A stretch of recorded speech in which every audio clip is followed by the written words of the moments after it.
Hello fans of gift and food and baking. Today I'm going to share with you a modern recipe of Sudanese Asida Mholah. العصيدة والملاح بالطريقة الحديثة. For this modern asida, I will use 2 cups of Greek yogurt as it is thicker in texture and sour in taste. To thicken the yogurt, I have 4 tablespoons of cornflour, and I also have 1/4 teaspoon of salt, which I will add to the yogurt. To keep this asida the sourness and the tanginess, I will add as well 1 teaspoon of lime.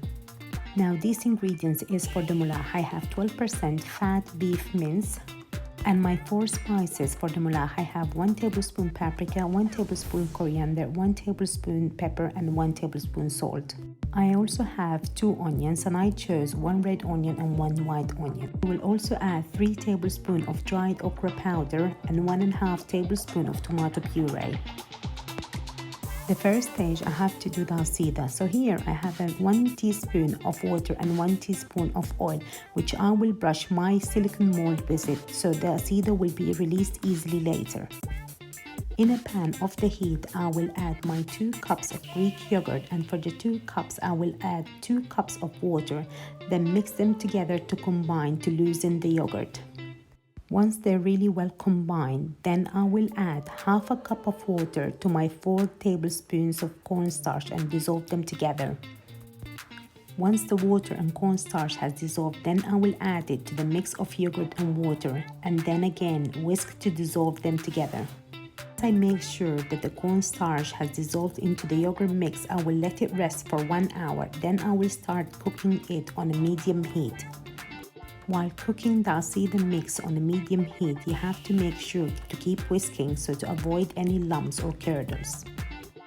While cooking the asida and continuously whisking it, you will find it started to heat up and thicken, and bubbles will form on the top. This is the stage where you turn off the heat and pour it into your mold.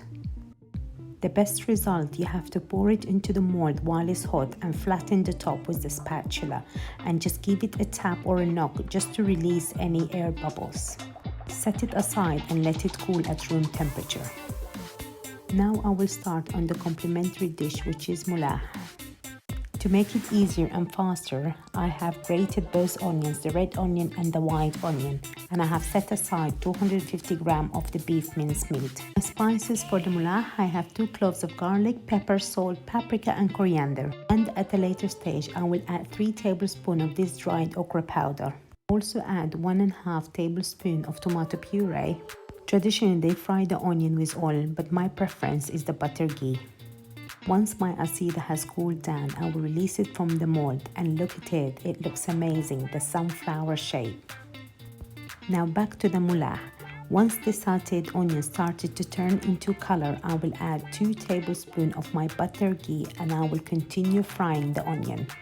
The onion now is fried and caramelized as well, so I will add the minced meat and cook them together. The reason of cooking the minced meat, once the onion has really fried well, it gives it a nice caramelized onion taste. Once the minced meat has really cooked well, then I will add my 2 cloves of garlic and crush them. The garlic now is combined into the meat, then I will add 1.5 tablespoons of tomato puree. After frying the tomato puree with the minced meat and garlic, you can add your liquids. Here I have 1.5 liter of ready chicken stock, but you can add water. Let it simmer and boil and cover with the lid just to intensify the sauce. After 10 minutes of boiling, then you can start adding your dried okra powder, 1 tablespoon at a time, and whisk. So here I have added in total 3 tablespoons of the okra dried powder, and you need to keep whisking it when you add it so it wouldn't curdle.